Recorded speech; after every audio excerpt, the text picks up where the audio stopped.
Ô Luiz, uma coisa que eu estava muito curioso de saber foi como é que surgiu essa sua ideia de fazer o espumante da Poda Verde?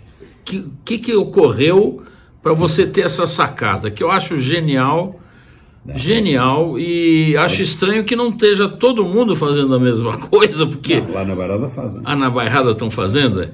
Porque você faz 2 vinhos da mesma safra. No início criticaram, mas depois... Criticaram? Mas qual foi o estalo que te deu? Como é que foi isso? É muito simples. Eu comecei a fazer a Vindima Verde em 1990. Mal feita. Que era tirar o cacho logo a seguir ao vingamento, isto é, quando termina a floração. Okay. Era mais fácil, com a unha, tirava-se fora, deixavam só 6 cachos e ficava bem. Era o que eu queria deixar. Só que não é verdade. Porque quando se tira nessa época, a parreira compensa a quebra e aumenta o tamanho dos que lá ficam. Olha, ela reage, não gostou. É a natureza a funcionar. É. Depois, em 95, foi quando fiz bem feito. Foi quando fiz a seguir à mudança de cor da uva, chamada Pintor, chamada Veraison, se você quiser, em francês. No Santiago. O Santiago Pintobar, exatamente.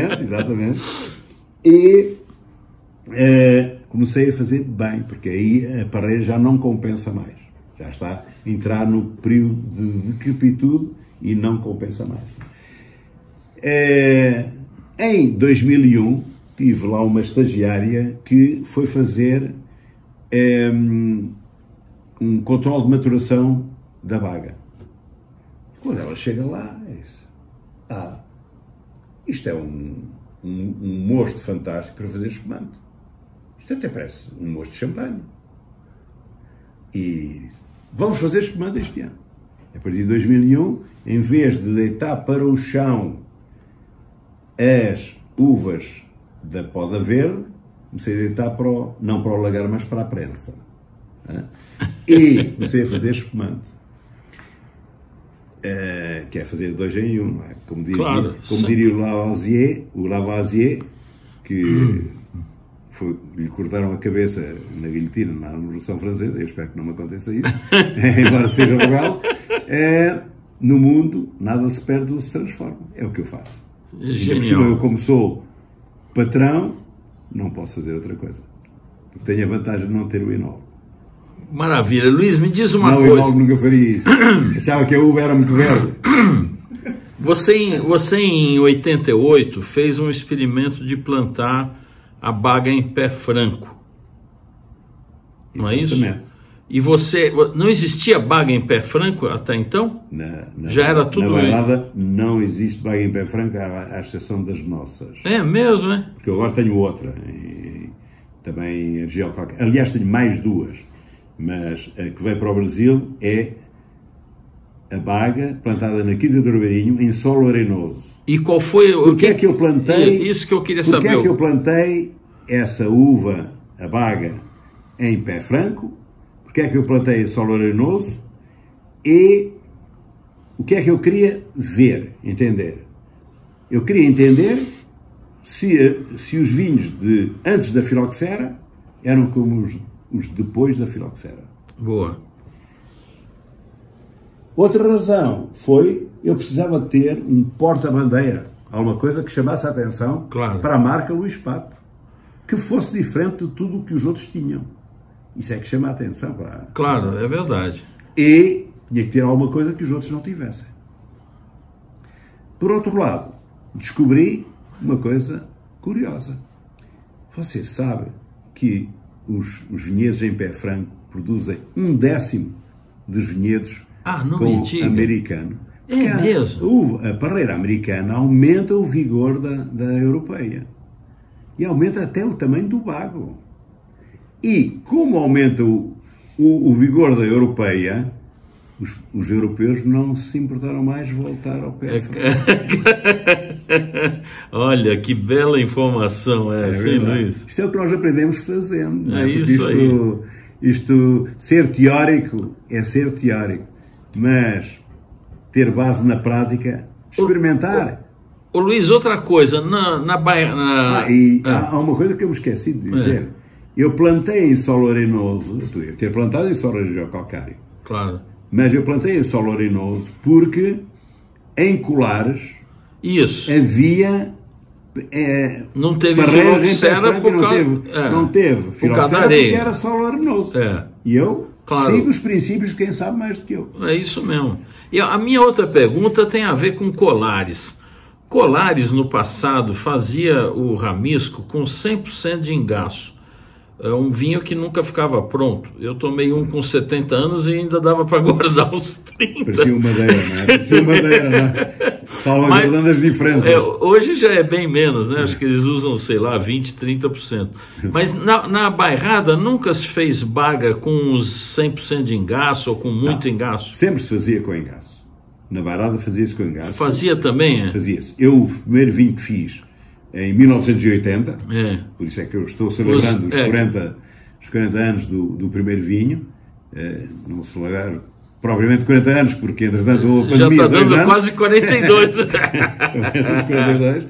Mas fazia com engaço, fazia como a minha sogra fazia tradicionalmente. Depois é que, como a baga era uma uva muito tânica, muito difícil, e que o engaço tornava ainda mais difícil, comecei a desengaçar. E isso foi uma pequena revolução na bairrada, em 1985, porque, embora a bairrada estivesse na moda em Portugal nessa época, os meus vinhos eram tão diferentes dos outros, porque eram mais redondos, mesmo com 11 graus e meio. 11 graus e meio, imagina o que maravilha. É hoje, pá. Que maravilha. Não, com 11 graus e meio e era redondinho. E fazia a diferença com os tradicionais da bairrada, apenas porque era desengaçado. Fenomenal. Ô Luiz, outra coisa que eu queria saber, por que é que você, filho do João Pato, já produtor de vinho, foi estudar engenharia química? Isso foi um problema com o meu pai. É? Porque o meu pai, como bom latino, achava que eu devia ser engenheiro agrónomo. Mas o problema dos engenheiros agrónomos é que são muito afrancesados. É o meu gosto. E eu segui a engenharia química porque gostava. O meu pai imaginava que um engenheiro químico seria alguém que faria vinho de alguma coisa menos de uvas. Como um bom latino, ele podia ser francês, italiano, espanhol, que pensaria isso. Só que o curioso é que eu faço vinho com menos produtos químicos que fazia o meu pai. Olha que interessante. Apenas. E mais, o que é interessantíssimo na cena é que a minha mãe arranjou uma forma, porque eu tive uma guerra com o meu pai. Eu era filho único, portanto ainda é mais difícil. Mais difícil. E a minha mãe arranjou uma pequena história muito interessante. O grande enólogo de Portugal, entre os anos 30 e os anos 60, chamava-se Mário Pato. E o Mário Pato era primo direito do meu avô, Alberto Pato, do pai do João Pato. E, embora fosse agrónomo, curiosamente, era um químico verdadeiro. Olha, o que é que ele introduziu no conceito do vinho em Portugal? pH, determinação dos sulfados, determinação dos cloretos, determinação dos sulfatos, determinação do ferro. Era um verdadeiro químico.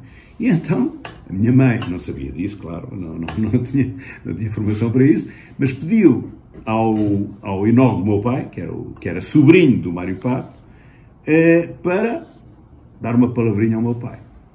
Imaginem o que é que o Adelino Pato Macedo, que era o enólogo do meu pai, sobrinho do Mário Pato, disse ao meu pai: olha, meu tio diz que o rapaz vai bem para a química. Olha. E não é que a coisa resultou. A coisa tornou-se verdade. Uma mentira piedosa tornou-se uma realidade evidente. Que sensacional! Ô Luiz, me diz uma coisa, esse teu caminho aí de quase 42 anos, né? Esse ano vai dar 42 anos? Lá para setembro. Qual foi o momento mais difícil nessa tua carreira? Provavelmente o momento mais difícil foi no início, não é? Quando eu estava a aprender, mas era um bebezinho da aprendizagem. Embora eu tivesse tido grande apoio do tio, do irmão da minha mãe, que era agrónomo. E que, curiosamente, era agrónomo e era um grande agrónomo em termos de química do vinho. Coisa que não é muito, muito comum. E ele ajudou-me no início de uma forma incrível. A minha mãe ainda é viva, ele já não é, mas morreu com 90 e muitos anos. E ele ajudou-me enormemente, porque eu tinha a prática do que eu via, sentia. Só ganhei fogo e corpo quando fui fazendo, aprendendo, experimentando, criando, melhorando. Por isso é que eu digo que eu só serei enólogo quando morrer, porque já não consigo aprender mais. Isso é verdade, essa é uma lição de humildade.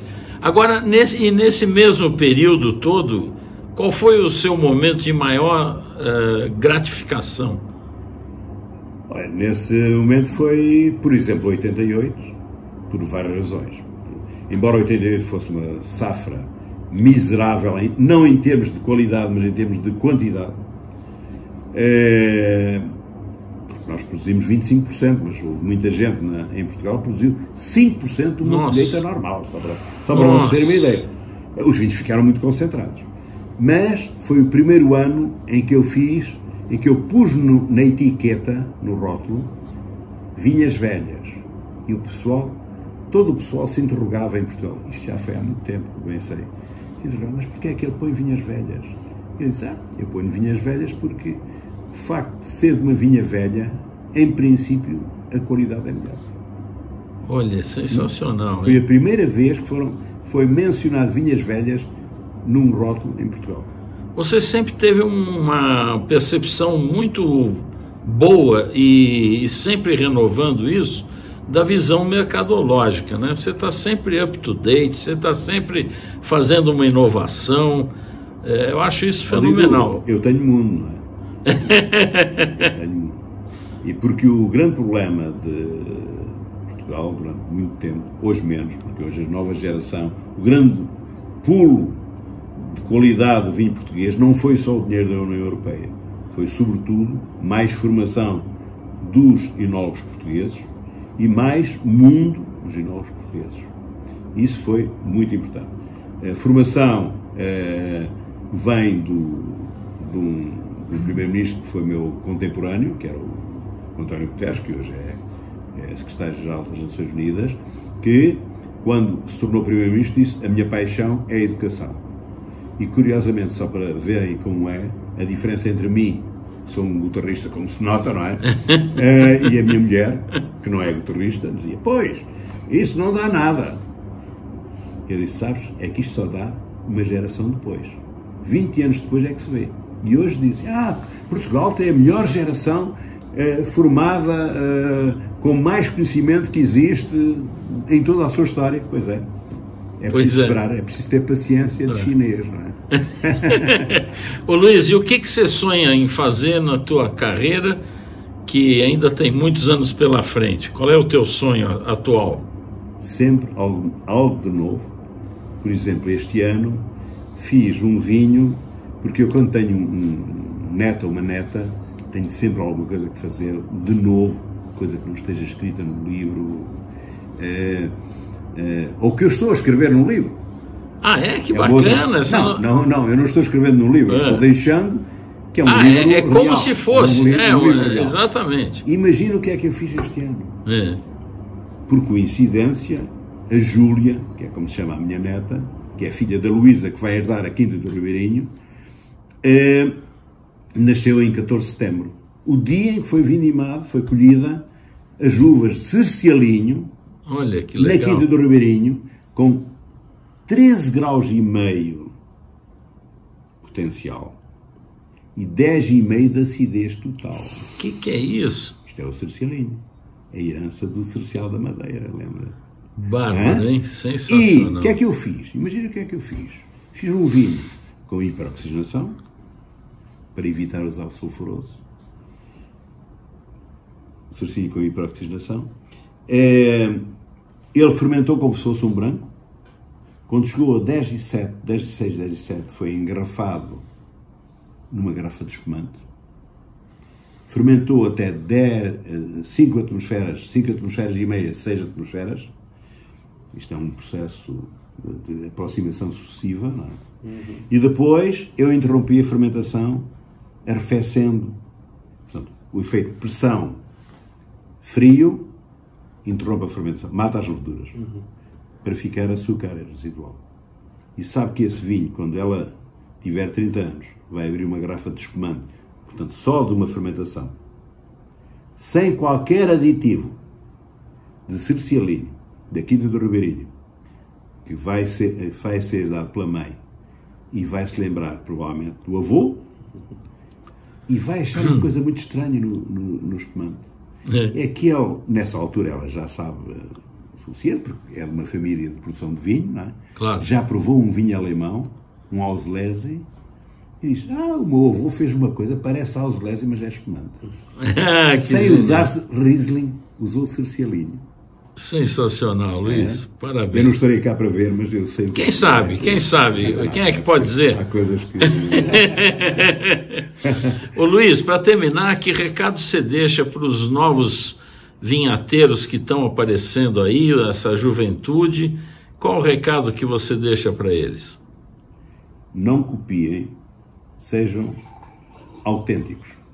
Maravilha. E usem, sobretudo, eu estou me lembrando mais de Portugal neste caso, no Velho Mundo, usem sobretudo as uvas, que são a tradição da região. Se elas lá estão, não é por acaso. É porque a natureza as selecionou, é porque elas resistiram aos solos, ao clima, às mudanças de clima. E o pior fator que existe, que é o homem, então, se lá estão há séculos, é porque são as mais adaptadas. A única coisa que eles têm que fazer é o que é que eu posso fazer para que elas sejam cada vez melhores. Foi o que eu fiz. Parabéns, Luís. Muito obrigado. Eu desejo 42 anos mais para você de vindimas, hein? Haja Deus.